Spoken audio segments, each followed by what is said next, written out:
وأصحابه أجمعين. اللهم صل على سيدنا محمد وعلى آل سيدنا محمد كما صليت على إبراهيم وعلى آل إبراهيم في العالمين إنك حميد مجيد. أعوذ بالله من الشيطان الرجيم. بسم الله الرحمن الرحيم.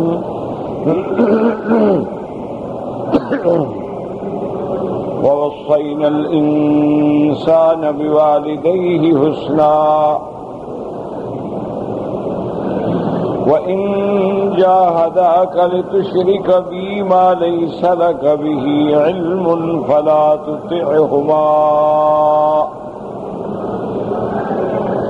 إلي مرجعكم فأنبئكم بما كنتم تعملون.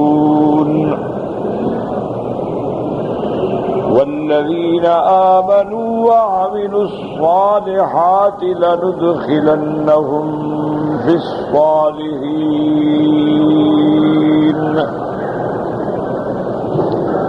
قال المؤلف والمفسر رحمه الله تعالى: يقول تعالى آمرا عباده بالإحسان إلى الوالدين بعد الحث على التمسك بتوحيده،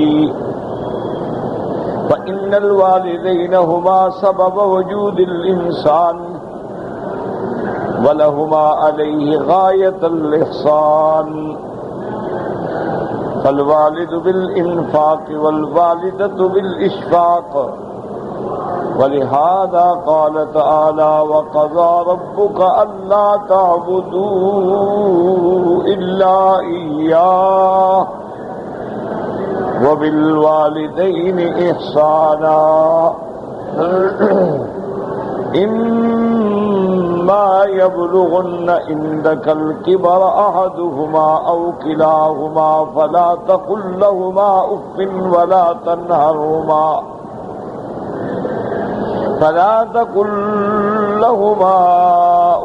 ولا تنهرهما وقل لهما قولا كريما واخفض لهما جناح الذل من الرحمة وقل رب ارحمهما كما ربياني صغيرا. ان آیات مبارکہ میں اللہ تبارک و تعالی نے اپنے بندوں کو حکم فرمایا ہے. وَوَصَّيْنَا، لفظ وصیت جو ہے زیادہ تاکید توکید کے لیے ہوتا ہے. معنی تو ہے کہ ہم نے حکم کیا، امرنا، لیکن لفظ وصینا سے زیادہ تاکید ہے.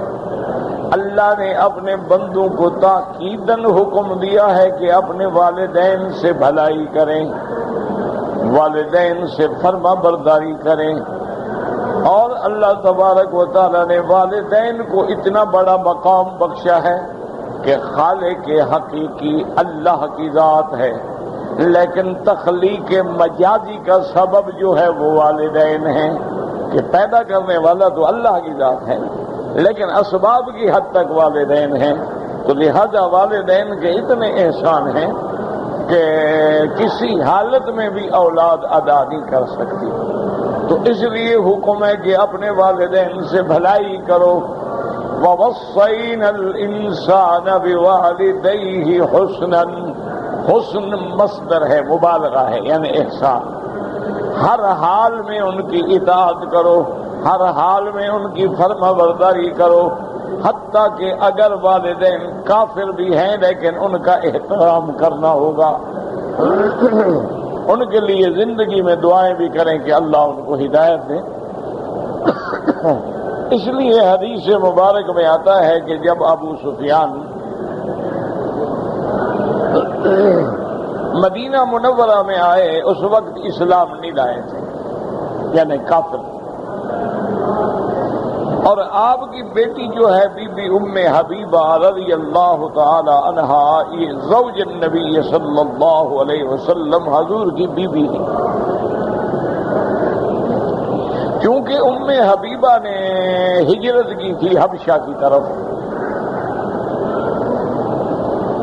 حبشہ کی ہجرت کے بعد ان کے شوہر جو تھے وہ مر گئے. حضور صلی اللہ علیہ وسلم کو خبر دی گئی تو آپ نے اس میں مناسبت سمجھی اور حضور صلی اللہ علیہ وسلم نے اپنا قاصد بھیجا.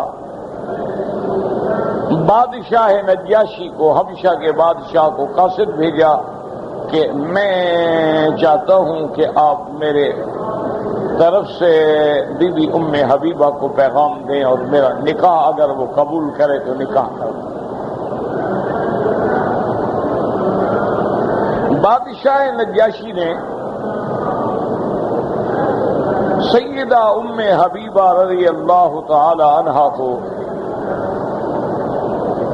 ان کی عدت گزرنے کے بعد حضور کا پیغام دیا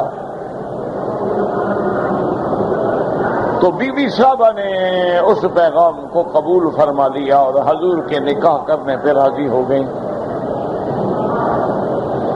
چنانچہ آپ کا نکاح جو ہے وہ نجاشی نے اپنے ملک میں کیا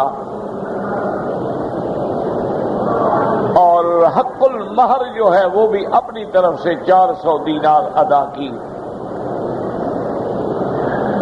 اور اپنے بیویوں سے بھی کہا اور انہوں نے بھی بے انتہا ہدایہ پیش کی ام حبیبہ رضی اللہ تعالی عنہا کو.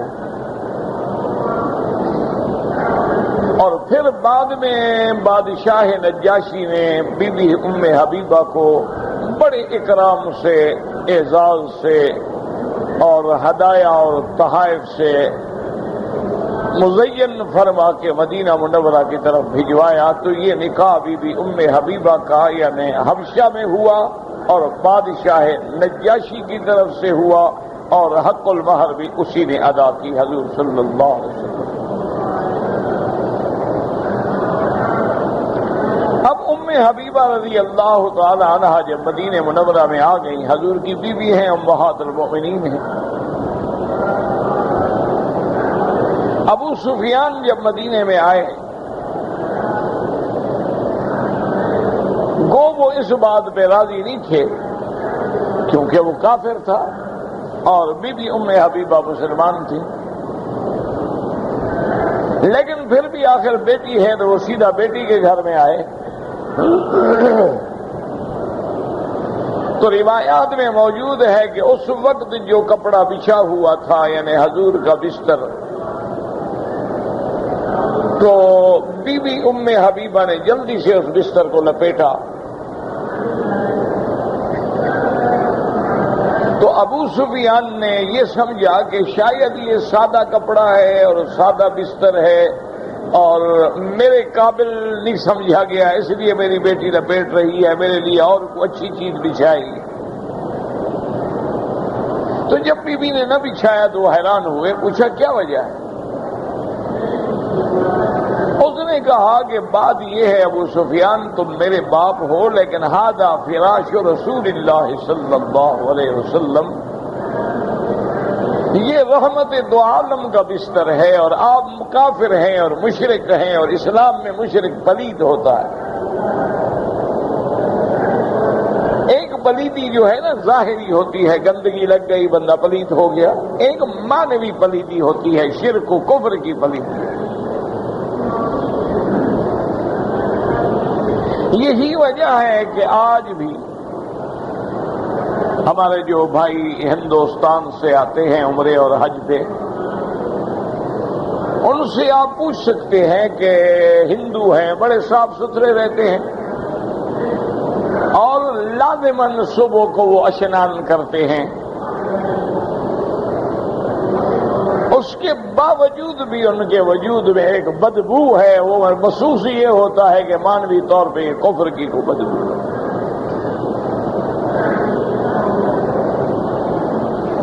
تو بی بی ام حبیبہ نے صاف کہہ دیا، اس نے کہا کہ نہیں یہ اس لیے میں نے نہیں لپیٹا ہے بلکہ اس لیے لپیٹا ہے کہ یہ تو حضور کا بستر ہے، اس پہ رحمت دو عالم بیٹھتے ہیں اور آپ مشرک ہیں.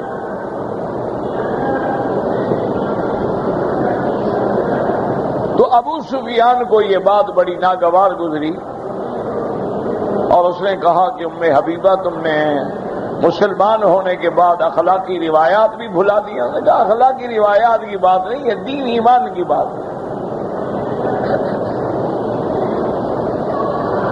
اخلاقی روایات اپنی جگہ ہوتے ہیں لیکن ایمان تو ایمان ہے نا،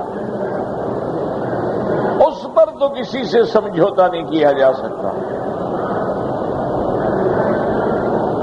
بی بی ام حبیبہ حضور کی خدمت میں حاضر ہوئی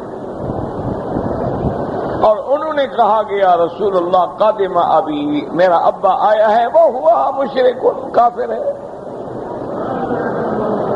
اب آپ کا کیا حکم ہے؟ آپ اجازت دیتے ہیں کہ میں اپنے باپ کو گھر میں رکھوں؟ آپ نے فرمایا سلی ابا کے. آپ نے فرمایا ام حبیبہ جاؤ اپنے باپ کے ساتھ مہربانی کرو، احسان کرو، خدمت کرو، کھانا کھلاؤ، تمہارا باپ ہے. کافر ہو گیا تو کیا ہو گیا؟ تو اس لیے یعنی والدین کا اتنا بڑا مرتبہ ہے کہ اگر وہ فاسق ہیں، فاجر ہیں، گناہگار ہیں، بد کردار ہیں، لیکن اولاد کو فرما برداری کریں.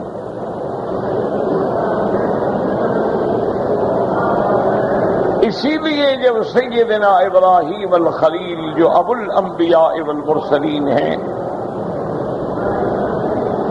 جب اپنے والد آدر سے مکالمہ ہوا، مناظرہ ہوا، باپ نہ مانے، حتیٰ کہ باپ نے بڑے شدید الفاظ استعمال کیے، لیکن قرآن اٹھا کے دیکھیں کہ ہر دفعہ سیدنا ابراہیم کہتے ہیں یا ابتے یا ابتے یا ابتے، اور باپ کہتے ہیں لأرجمنک وہجرنی ملیا، میں تمہیں پتھر مار مار کے مار دوں گا. لیکن وہ پھر بھی کہتے ہیں یا ابت لم تعبد ما لا يسمع ولا يبصر. اور آخر میں جب مایوس ہوتے ہیں کہتے ہیں سلام علیک. اچھا ابا جان السلام علیکم. اب میں آپ کا مقابلہ بھی نہیں کر سکتا، باپ ہیں لیکن میں آپ کے ساتھ رہ بھی نہیں سکتا. لیکن ساتھ یہ کہتے ہیں سأستغفر لک ربی، میں اپنے اللہ سے تو آپ کے لیے بخشش مانگتا رہوں گا. اور سیدنا ابراہیم علیہ السلام ہمیشہ بخشش مانگتے رہے. واغفر لأبی انہ کان من الضالین، میرا اللہ میرے ابے کی مغفرت فرما. ربنا اغفر لی ولوالدی وللمؤمنین یوم یقوم الحساب. لیکن جب آدر کی موت کفر پہ ہو گئی تو اب اللہ نے منع فرما دیا کہ اب بخشش مت مانگنا، بس کہ میرے فیصلے جو ہیں وہ کبھی بدلہ نہیں کرتے ہیں. جن کی موت کفر پہ آ گئی ہے وہ ہمیشہ کے لیے جہنمی ہے، اب کوئی شفاعت نہیں. تب حضرت ابراہیم علیہ السلام نے بخشش مانگنی چھوڑ دی. تو اس لیے حکم ہے کہ اگر آپ کے والدین نعوذ باللہ کافر ہیں لیکن جب تک زندہ ہیں ان کے لیے دعا مانگیں، شاید اللہ تبارک و تعالی ان کی بھی ہدایت کا فیصلہ فرما دیں. اور اگر وہ زندہ ہیں، کافر ہیں، فاسق ہیں، فاجر ہیں، ہر حال میں آپ نے ان کی عزت کرنی ہے، احترام کرنا ہے. اس سے بڑی بات کیا ہوگی کہ اللہ نے اپنی عبادت کے بعد والدین کا ذکر فرما دیا. وَقَضَىٰ رَبُّكَ أَلَّا تَعْبُدُوا إِلَّا إِيَّاهُ وَبِالْوَالِدَيْنِ إِحْسَانًا. اللہ نے فرمایا یہ اللہ کا فیصلہ ہے کہ اسی کی عبادت ہوگی، لیکن والدین سے بھلائی کرو. یعنی حالانکہ اللہ کے بعد تو نبی کا ذکر ہوتا ہے، ہر آیت میں اللہ اپنی اطاعت کے بعد نبی کی اطاعت کا حکم دیتے ہیں، لیکن یہاں والدین کا ذکر کر کے مقام کو بڑھایا کہ والدین کا اتنا بڑا مقام. اسی طرح فرماتے ہیں وَاعْبُدُوا اللَّهَ وَلَا تُشْرِكُوا بِهِ شَيْئًا وبالوالدین احسانا، کہ اللہ ہی کی عبادت کرو اور اس کے ساتھ کسی چیز کو شریک نہ کرو، لیکن والدین سے بھلائی۔ یہاں بھی اللہ نے اپنی عبادت کے بعد والدین کی اطاعت کا حکم دیا۔ تو والدین کا اتنا بڑا مرتبہ ہے کہ قرآن نے کبھی اللہ نے اپنی عبادت کے بعد ذکر کیا اور کبھی لفظ وصینا سے حکم دیا، اور پھر تنبیہ میں فرمایا وَوَصَّيْنَا الْإِنسَانَ بِوَالِدَيْهِ إِحْسَانًا حَمَلَتْهُ أُمُّهُ وَهْنًا عَلَى وَهْنٍ۔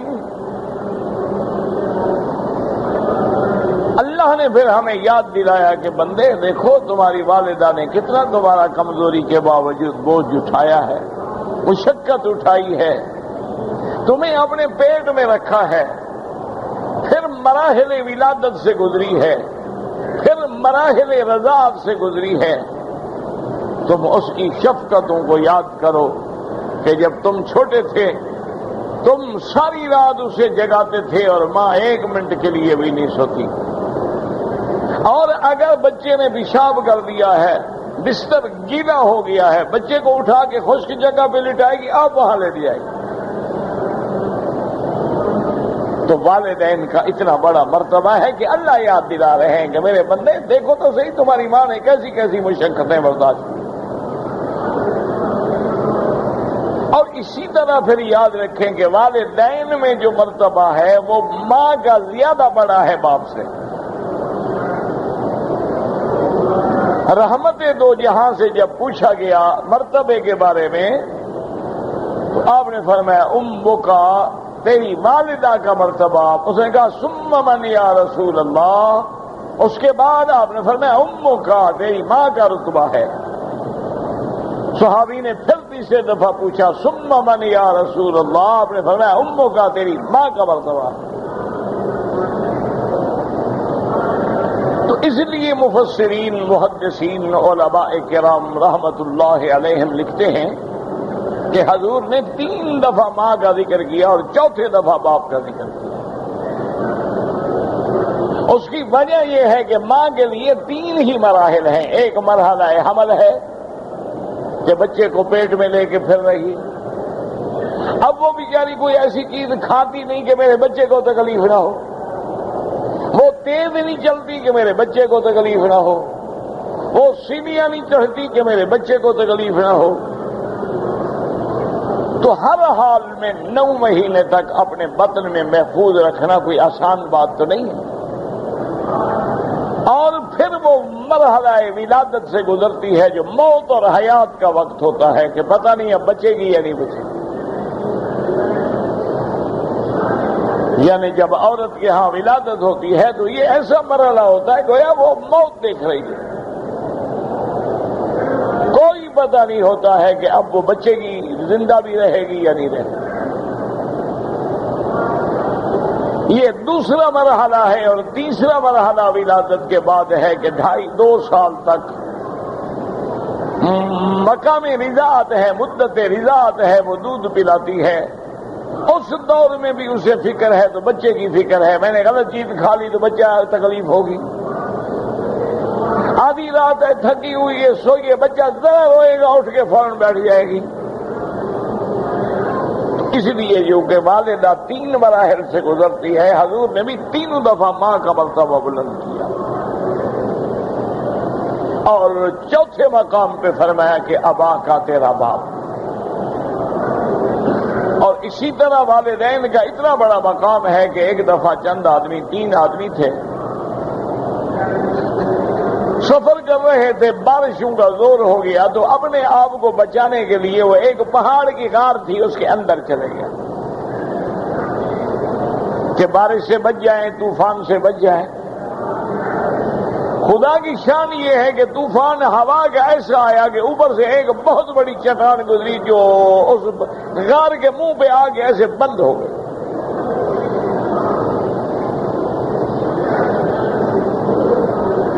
اب وہ بیچارے حیران ہو گئے کہ غار بند ہو گئی، زور لگایا وہ ہٹتی نہیں چٹان۔ جب مایوس ہو گئے تو انہوں نے کہا بھئی اور کوئی حل نہیں؟ ہر آدمی اپنے کسی نیک عمل کو یاد کرے اور اس عمل کو وسیلہ بنا کے اللہ سے دعا مانگے، کیونکہ اعمال کے وسیلے میں کسی کو اختلاف نہیں۔ اعمال صالحہ سے توسل کرنا جو ہے وہ سب ائمہ محدثین فقہا کے نزدیک جائز ہے۔ تو ان میں جب دو لوگوں نے اپنا واقعہ بیان کیا تو ایک نے کہا کہ میرا اللہ، آپ جانتے ہیں آپ کے آگے کچھ بھی چھپا ہوا نہیں ہے کہ میری عادت تھی کہ میں روزانہ جب اپنا مال مویشی چرانے کے بعد گھر لاتا تھا اور ان کا دودھ نکال کے میری عادت تھی کہ میں پہلے خود دودھ کبھی نہیں پیتا تھا جب تک اپنے والد اور والدہ کو نہ پلاؤں۔ تو ایک دفعہ مجھے مویشی لانے میں دیر ہو گئی، میں نے دودھ نکالا اور دودھ کا پیالہ بھرا، برتن بھرا اور آیا تو دیکھا اماں ابا دونوں سو گئے۔ میں وہ لے کے کھڑا ہو گیا کہ جیسے جاگتے ہیں میں اسی وقت دودھ پیش کر دوں گا۔ خود بھی نہ جگایا کہ ان کو نیند آئی ہوئی ہے، بڑھاپے کی نیند ہے، کھل گئی تو پھر پریشان ہوں گے۔ اس نے کہا میرے اللہ آپ جانتے ہیں کہ ساری رات گزر گئی، جب صبح ہوئی ماں باپ اٹھے دیکھا میں پیالہ لے کے کھڑا ہوں۔ اللہ کے بندے ساری رات کھڑے رہے، جگہ لیتے، انہوں نے کہا آپ کی نیند خلل آ جاتی۔ تو میں اپنے والدین کے لیے ساری رات کھڑا رہا، اگر واقعی میرا یہ عمل صحیح ہے تو اس غار کا رخ جو ہے کھل جائے، تو غار کھل گئی۔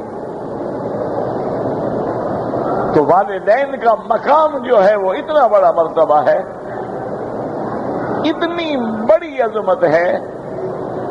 حقیقی والدہ تو حقیقی والدہ ہوتی ہے، اور اللہ کی شان یہ ہے کہ میرے آقا رحمت دو عالم صلی اللہ علیہ وسلم کے والد جو ہیں وہ تو آپ کی ولادت سے بھی پہلے فوت ہو گئے،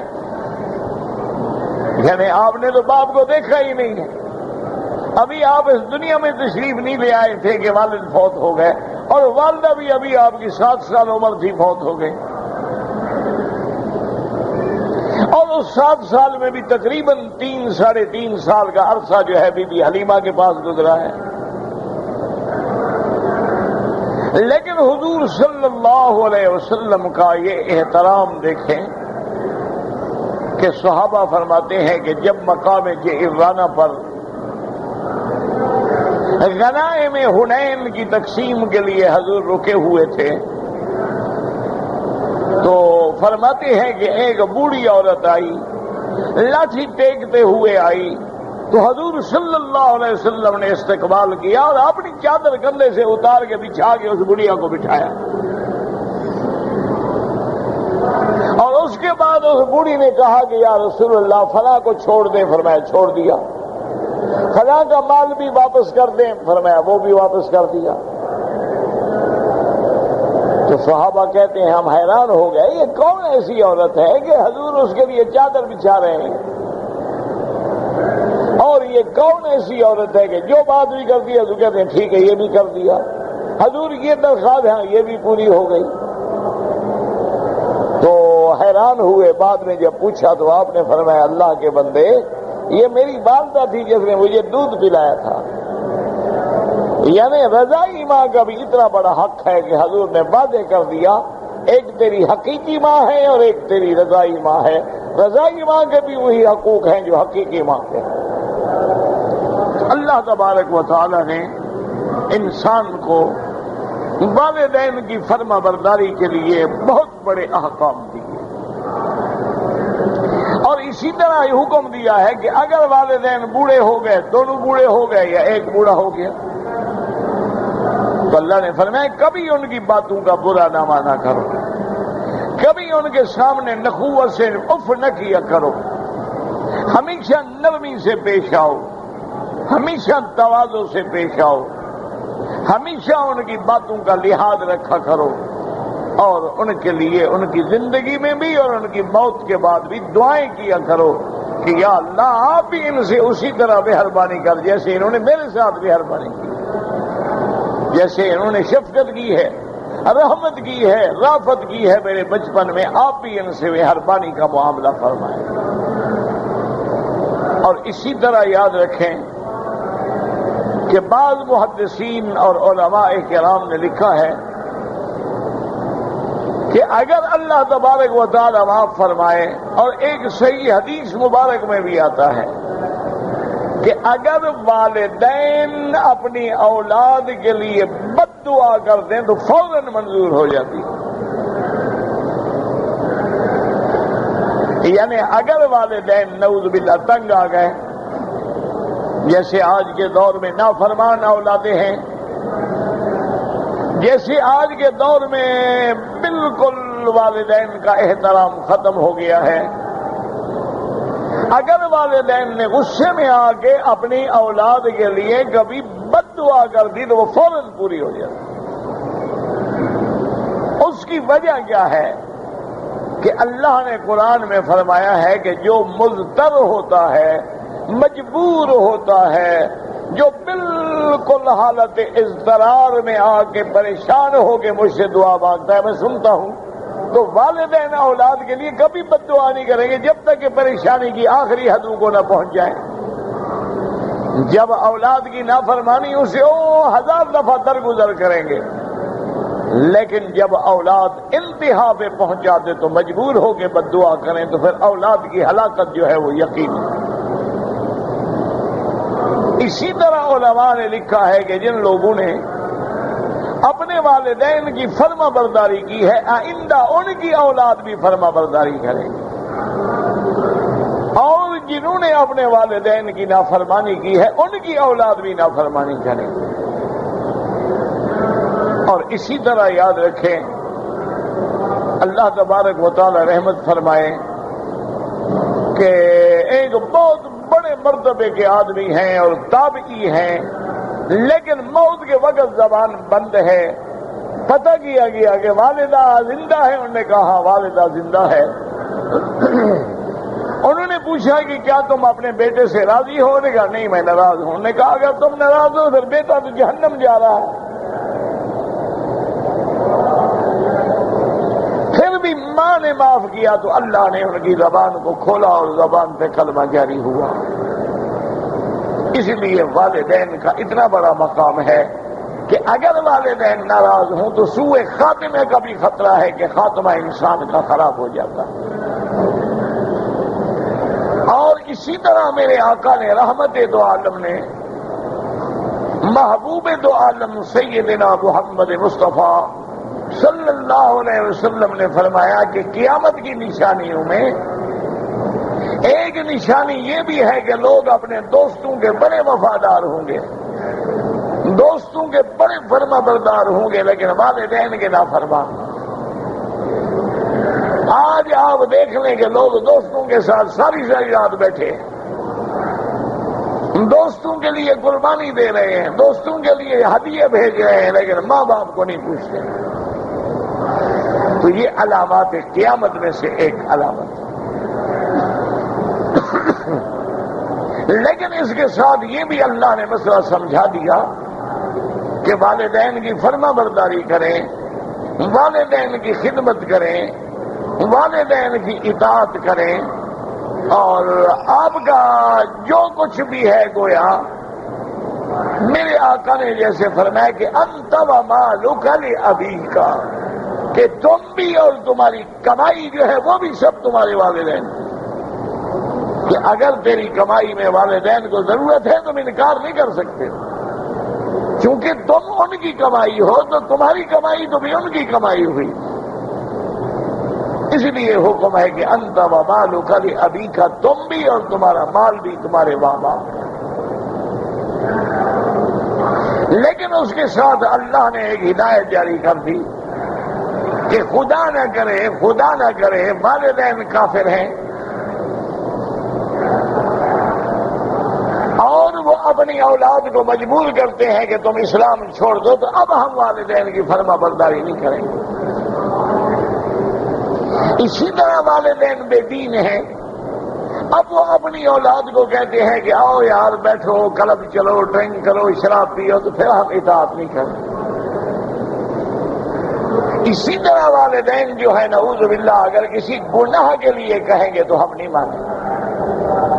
جیسے آج کل جاہل والدین کہہ دیتے ہیں بیٹا ہمارا بدلہ تم نے لینا ہے، فلاں آدمی نے ہمارے خاندان کی لڑکی سے بے عزتی کی تھی، تم ان کی لڑکی سے زنا کرو، تو یہ نافرمانی ہے، اور اس میں لا طاعت لمخلوق فی معصیت الخالق، کسی مخلوق کی اطاعت اللہ کی نافرمانی میں نہیں کی جائے گی، اللہ کا حکم جو ہے وہ مقدم کرو۔ اسی طرح احادیث مبارک میں واقع آتا ہے کہ حضرت سیدنا سعد بن ابی وقاص رضی اللہ تعالی عنہ یہ بڑے جلیل القدر صحابی ہیں، اور یہ ان صحابہ میں ہیں جو عشرہ مبشرہ ہیں جن کو حضور نے زندگی میں جنت کی بشارت دی۔ ویسے تو تمام صحابہ جنتی ہیں، لیکن بادشاہ والے ایسے ہیں جن کو حضور پاک نے خود بشارت دے دی۔ ورنہ یاد رکھیں کہ جتنے میرے مدنی کے صحابہ ہیں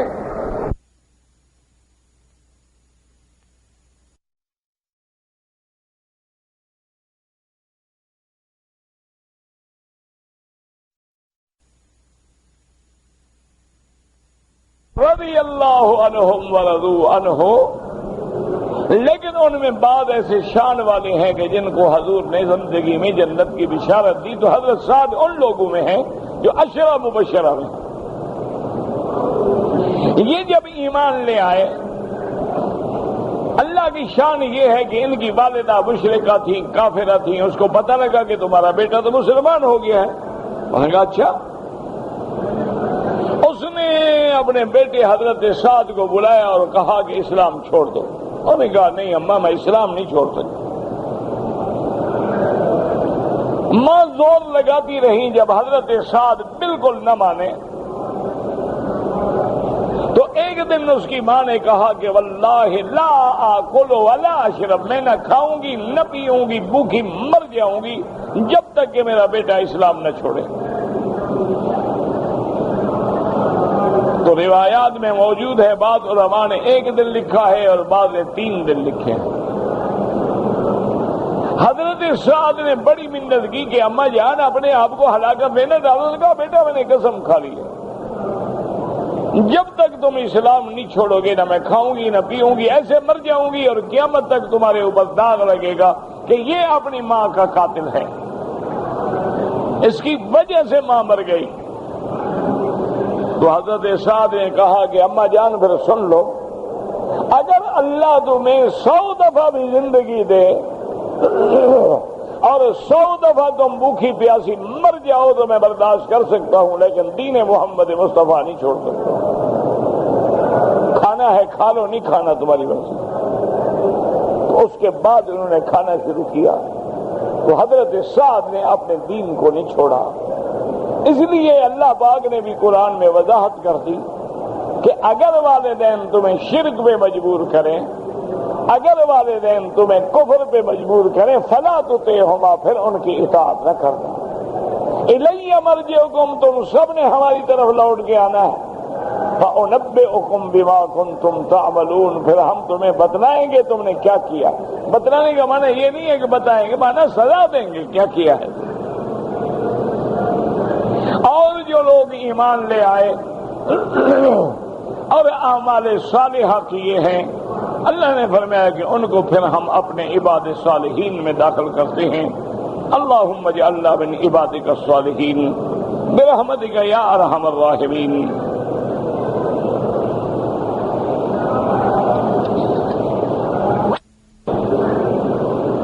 اگر مکہ مکرمہ کا رہنے والا مدینہ منورہ سے شوال میں عمرہ کرے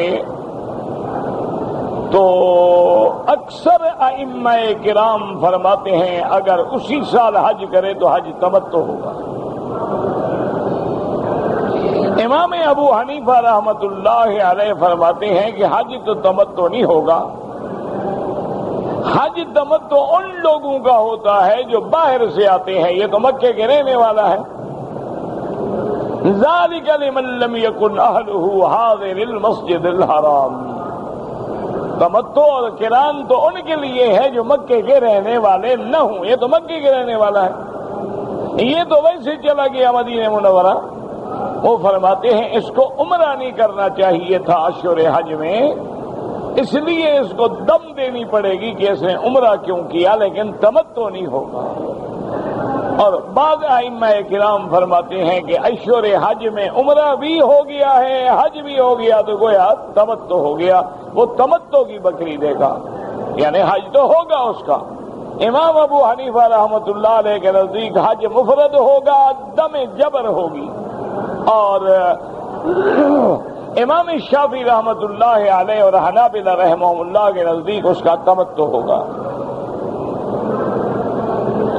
مسجد الحرام میں آدمی جب اعتکاف کی نیت کر کے بیٹھ جائے تو وہ عمرے کے لیے نہیں جا سکتا ہے. مسجد الحرام سے نکلنے کی اجازت نہیں ہے تو عمرہ کیسے کرے گا؟ ہاں، اگر کسی آدمی کے کھانے کا بندوبست نہیں ہے، اعتکاف بیٹھنے سے پہلے کسی ہوٹل پہ جا کے بات کر لے، خاموشی سے جا کے کھانا لے کے حرم کے باہر کھا کے بات نہ کرے اور جلدی سے اندر آ جائے، ورنہ بلا وجہ اپنا اعتکاف جو ہے وہ خراب ہوگا. لیکن کوشش یہ کریں کہ اعتکاف میں وہی لوگ بیٹھیں جن کے لیے کھانے کا انتظام ہو سکے اور کوئی ساتھی لانے والا ہو، ورنہ ایک نفلی عبادت ہے، بلا وجہ صحیح بھی نہ کر سکیں تو بیٹھنے کا کیا فائدہ ہوا. اور یہ بھی تسلی کریں انشاءاللہ کہ جو لوگ اعتکاف بیٹھ جاتے ہیں اللہ کے گھر میں، اللہ انتظام بھی کر دیتے ہیں، اتنا ان کو حرم میں مل جاتا ہے کہ زندگی میں کبھی گھر میں بھی نہیں کھایا ہوگا.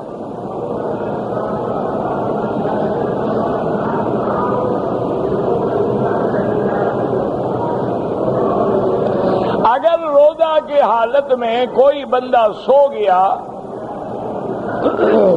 اور اس کو احتلام ہو جائے، اس کا روزہ ٹھیک ہے، غسل کرے، لیکن گرگرا کرتے ہوئے احتیاط کرے کہ پانی اندر نہ جائے، بس احتیاط کر لو.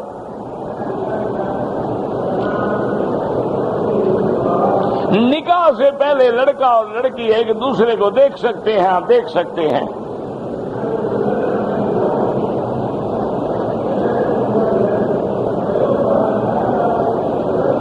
بعض کتابوں میں آتا ہے کہ پرانے دور جاہلیت میں کفر کے زمانے میں ایک مرد اور عورت نے بعض روایات میں کہ خانہ کعبہ کے اندر، بعض میں نہیں، خانہ کعبہ نہیں، حرم کے اندر انہوں نے گناہ کیا تھا. اللہ نے ان دونوں کو پتھر بنا دیا، اسی لیے اس کا نام اصاف اور نائلہ تھا. ان پتھر پھر وہ کافی عرصہ کعبے کے باہر رکھے رہے، لوگ عبرت پکڑے. جو وقت گزر گیا وہ بھی خدا بن گئے، لوگوں نے ان کی بھی پوجا شروع کر دی.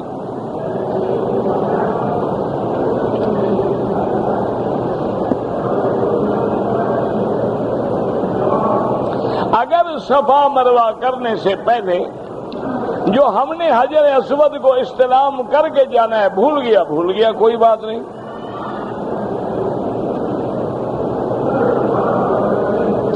بہرحال مسجد حرام ہو یا مسجد نبوی ہو، نمازی کے آگے نہ گزریں. اپنے گھر والوں کو، اپنی بیٹیوں کو، بہنوں کو، بیویوں کو سمجھا دیں کہ وہ نماز سے پہلے، اذان سے پہلے عورتوں میں چلی جائیں تاکہ نہ ان کی نماز خراب ہو نہ لوگوں کی نماز خراب ہو. اور اگر مجبوراً نمازی کے آگے گزرنا پڑے کہ تم نے جانا ہے اور رش ہے، کب نکلوں گا، تو کوشش کریں کہ سجدے والی جگہ پہ پاؤں نہ آئے، سجدے والی جگہ سے دور ہو کے گزر جائیں.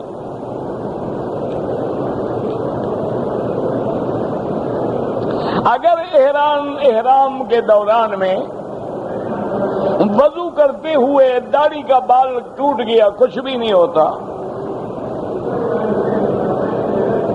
اگر 2 رکعت نماز سنت فجر کی نماز سے پہلے نہ پڑھ سکیں تو نماز کے فوراً بعد بھی پڑھ سکتے ہیں اور سورج نکلنے کے بعد بھی پڑھ سکتے ہیں. کہتے جی کہ اب ایک ہی آدمی ہے، بس بیٹھا ہے، لکھ رہا ہے سوال، اللہ ہدایت دے، کیا کرے آدمی. بہرحال کہتے جی کہ رمضان المبارک میں میاں بیوی آپس میں مل سکتے ہیں، دن کو تو حرام ہے، رات کو جائز ہے۔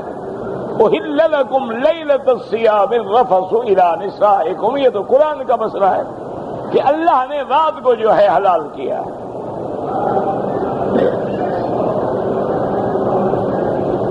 قرآن اندازی کس بات کی قرآن اندازی؟ وضاحت کرو نا۔ گائے بھینس کے کتنے عقیقے ہوتے ہیں؟ عقیقہ مرد کا ہوتا ہے، نہ گائے کا ہوتا ہے نہ بھینس کا ہوتا ہے۔ عقیقہ جو ہے لڑکے اور لڑکی کا ہوتا ہے، لڑکا ہو تو 2 بکرے یا 2 دمبے، لڑکی ہو تو 1۔ ہاں بھینس میں 7 بکریاں ہیں، گائے میں بھی 7 بکریاں ہیں۔ اگر آپ نے گائے خرید کر کے کرنا ہے کر سکتے ہو۔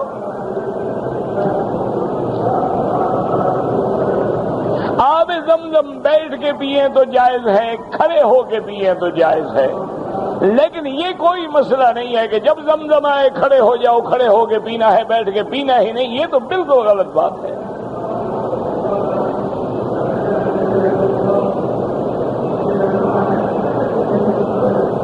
اگر ایک آدمی نے عمرہ کرنے کے بعد بال نہیں کٹوائے، بھول گیا، احرام اتار کے کپڑے پہنے، یاد آیا 10 منٹ کے بعد بال کٹوائے، انشاءاللہ کوئی جرمانہ نہیں، لیکن آپ نے غلطی کی ہے۔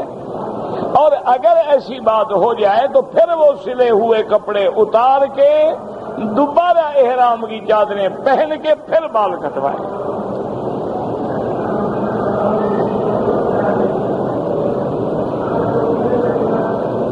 کہتے ہیں کہ جو شخص عمرے پہ آتے ہیں اور یہاں کام کرتے ہیں، میرا بھائی گزارش یہ ہے کہ نظام میں، قانون میں اجازت نہیں ہے، شریعت میں تو منع نہیں ہے۔ شریعت میں تو ایام حج میں بھی کام کرنے کی اجازت ہے۔ اللہ تبارک و تعالی فرماتے ہیں لا جناح علیکم لیس علیکم جناح ان تبتغوا فضلا من ربکم فاذا افضتم من عرفات فاذکروا اللہ عند المشعر الحرام۔ تو اگر کوئی حج کرتے ہوئے بھی ملازمت کرے، نوکری کرے، مزدوری کرے، کوئی منع نہیں، جائز ہے، لیکن یاد رکھو یہاں ملک میں اسلامی قانون ہے، قرآن و سنت کا قانون ہے۔ اپنی لالچ میں آ کے ان کے قانون کو نہ توڑا کرو، اس کا نقصان جو ہے وہ حاجیوں کو ہوتا ہے۔ اس کی وجہ کیا ہے کہ گورنمنٹ کے ریکارڈ میں ہوتا ہے کہ 10 لاکھ حاجی آئے، تو اسی طرح ٹرانسپورٹ ہے، سڑکیں ہیں، خیمے ہیں، پانی ہے، ہوٹل ہے، وہ 10 لاکھ کی منصوبہ بندی کرتے ہیں، اور 4 لاکھ چوری والا نکل آئے تو 14 لاکھ ہو گیا، اور سارا نظام ہی درہم برہم ہو گیا۔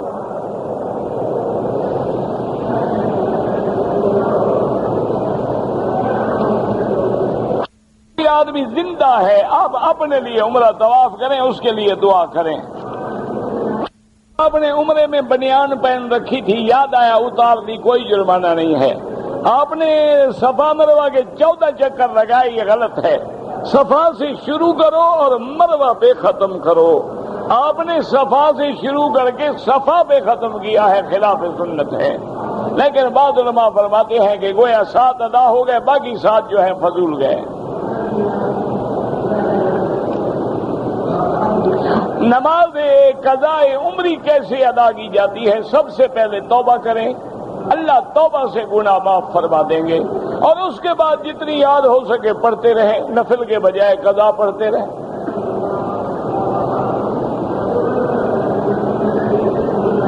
ایک آباد محلے میں مسجد ہے، ہم مسجد کو دوسری جگہ لے جانا چاہتے ہیں، اس جگہ ہم کوئی اور چیز بنا لیں، بالکل ناجائز ہے۔ جہاں نیت کر کے مسجد بنا دی گئی اس کو نہیں تبدیل کر سکتے آپ، اس کو مسجد رہنے دیں اور بڑی مسجد بنا دیں۔ طواف کے بعد افضل یہ ہے کہ 2 رکعت فوراً ادا کریں۔ آدمی اگر 1 رکعت میں ملا ہے تو وہ پوری التحیات نہیں پڑھے گا، بلکہ اشہد ان محمدن عبدہ ورسولہ تک پڑھے گا، پھر کھڑا ہو کے اپنی نماز پوری کرے گا۔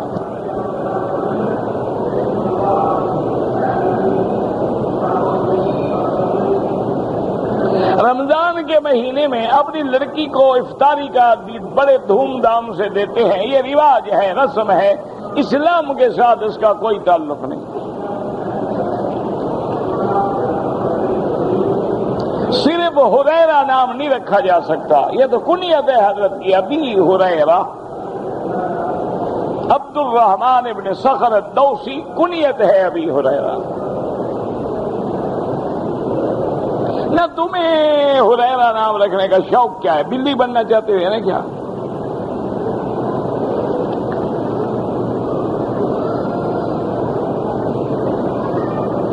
اپنا قریبی بندہ فوت ہو جائے تعزیت کیا کریں؟ بس جا کے کہیں عزم اللہ اجرک، اللہ تمہارا ثواب بڑھا دے، اللہ صبر کی توفیق عطا فرمائے، اللہ مرنے والے کو صبر جمیل اور درجات عالیہ عطا فرمائے۔ ضروری نہیں ہوتا کہ فاتحہ پڑھیں اور ہر دفعہ ہاتھ اٹھائیں۔ قبر پر اذان دینا جو ہے بدعت ہے، ناجائز ہے۔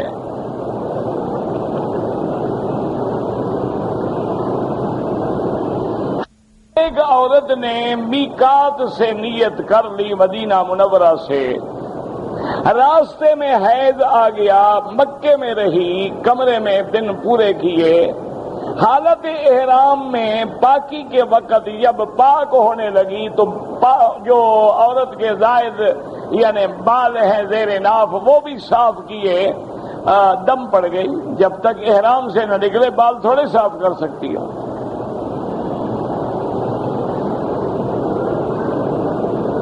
60 سال کے بعد عورت پہ پردہ معاف ہو جاتا ہے، نہیں معاف ہوتا ہے۔ دیکھنا یہ ہوتا ہے کہ کیا 60 بعد عورتیں 60 سال کی جو ہیں وہ 20 سال والی سے بھی زیادہ جوان ہیں۔ 20 سال والی کو صبر ہے، 60 سال والی کو صبر نہیں ہے۔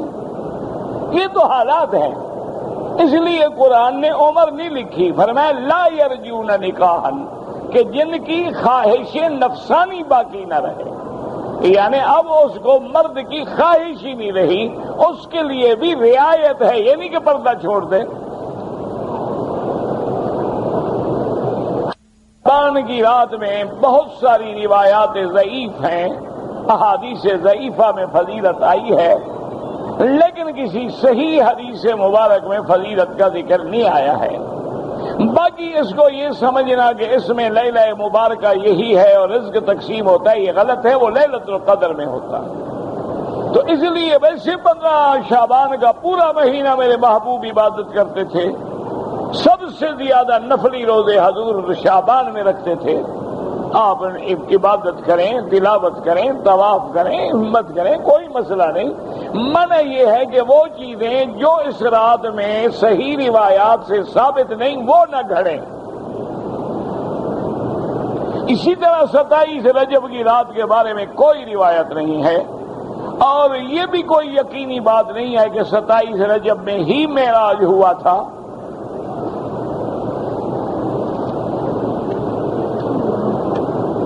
اللہ نے دنیا میں کتنی مخلوق بنایا میں تو نہیں گن سکتا، تمہاری ہمت ہو تو گن لو۔ باقی جو اہم مخلوق ہے ملائکہ، انسان اور جن، باقی تو حشرات ہیں، پرندے ہیں، چرند ہیں، اللہ جانے کتنی مخلوق ہے۔ نہ جو مخلوق یہاں موجود ہے ان کا تم نے حق ادا کر لیا ہے کہ باقی مخلوق ڈھونڈ رہے ہو؟ نہیں، مجھے وجہ بتاؤ نا کہ مسئلے پوچھنے کی تکلیف کیا ہے آپ کو؟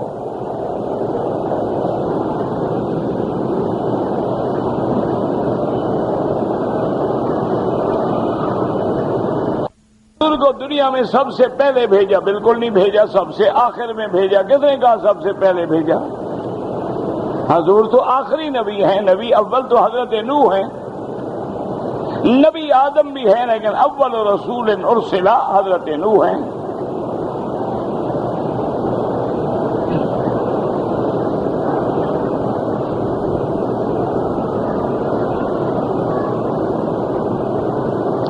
میں نے پاکستان سے احرام کے لیے 2 یعنی احرام خرید لیے، ایک میں نے استعمال کیا ہے، دوسرا استعمال نہیں کیا۔ اب کیا کروں؟ کسی غریب کو دے دو جس کا احرام نہ ہو، وہ حج کر لے گا۔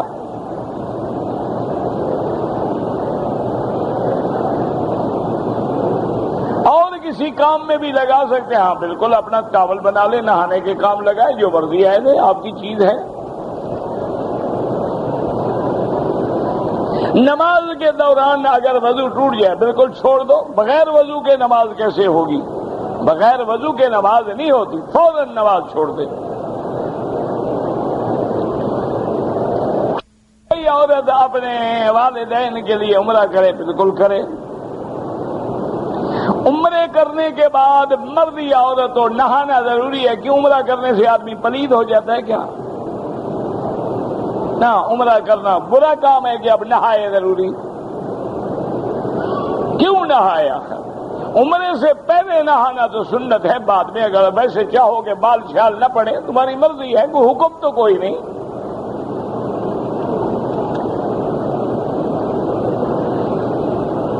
اگر ایک آدمی کو گیس کی تکلیف ہے اور اس کا وضو قائم نہیں رہتا تو اس کے لیے حکم یہ ہے کہ ہر نماز کے وقت میں نیا وضو کرے گا۔ مثلا مغرب کا وقت آ گیا، اب وضو کیا، اب وہی وضو جو ہے عشاء تک کافی ہے، طواف کرے، نفل پڑھے، ٹوٹ گیا تب بھی کوئی بات نہیں۔ پھر جب عشاء کی اذان ہوگی تو عشاء کے لیے نیا وضو کرے گا۔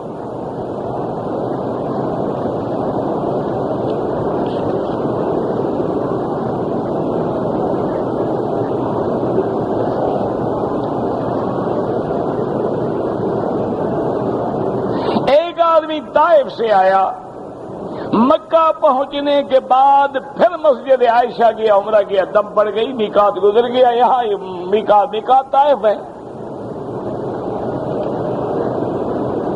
سود لینے والا اذان دے سکتا ہے، کافر تو نہیں ہو گیا، اذان کیوں نہیں دے سکتا ہے؟ آج سارے سود کھانے والے نماز جو پڑھ رہے ہیں تم اذان کی فکر کر رہے ہو۔ آج کل سود کھانے والے سب سے زیادہ عمرہ کرتے ہیں، پیسہ مال زیادہ ہوتا ہے نا۔ وہ سمجھتے ہیں کہ سود کھا لو، 20 لاکھ عمرے پہ خرچ کرو، 1 لاکھ گناہ معاف ہو گئے۔ بالکل معاف نہیں ہوتے۔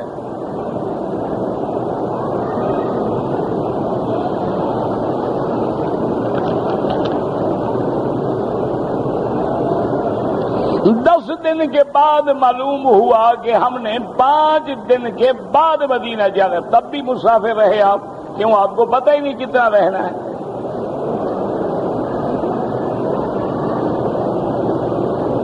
احرام کی حالت میں خوشبو آ جاتی ہے گلی میں، عطر کی دکان، کوئی حق نہیں، خوشبو استعمال کرنا منع ہے۔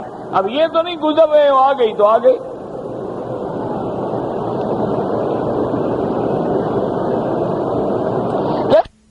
میں حضرت خواجہ اجمیری کا عرس ہوتا ہے، یہ تمام عرس جو ہیں بدعات ہیں، ان کا دین اسلام سے کوئی تعلق نہیں، رواج ہے۔ بہرحال مجاوروں نے بھی تو کھانا ہے نا، کہاں سے کھائیں؟ انہوں نے بھی اپنا، کسی نے 11ویں بنائی ہے، کسی نے عرس شریف بنایا ہے، کسی نے تعزیہ شریف بنایا ہے، کسی نے کونڈے شریف بنائے ہیں، کسی نے کل شریف بنائے ہیں، کسی نے جمعراتیں بنائی ہیں۔ پیٹ تو بھرنا ہے نا ظالموں نے، ورنہ اسلام میں ان کا کوئی تعلق نہیں ہے۔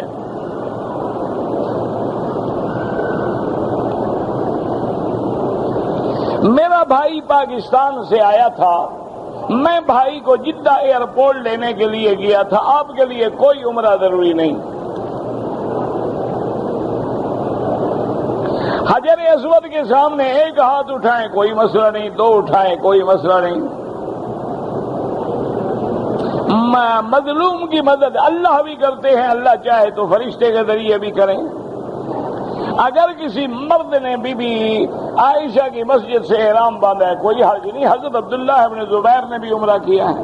ربنا تقبل منا انك انت السميع العليم وتب علينا انك انت التواب الرحيم اللهم اجعل لنا وللمسلمين من كل هم فرجا ومن كل ضيق مخرجا ومن كل بلاء عافيا اللهم فرج هم المهمومين نفس كرب المكروبين واقض الدين عن المدينين واشفنا واشف مرضانا ومرضى المسلمين اصلح احوالنا واحوال المسلمين اصلح اولادنا واولاد المسلمين اللهم احفظ سائر بلاد المسلمين وهذا البلد الامين واجعلها امنا مطمئنا سخاء رخاء الى يوم الدين برحمتك يا ارحم الراحمين والراحمين والراحمين والراحمين والراحمين والراحمين والراحمين والراحمين والراحمين والراحمين والراحمين والراحمين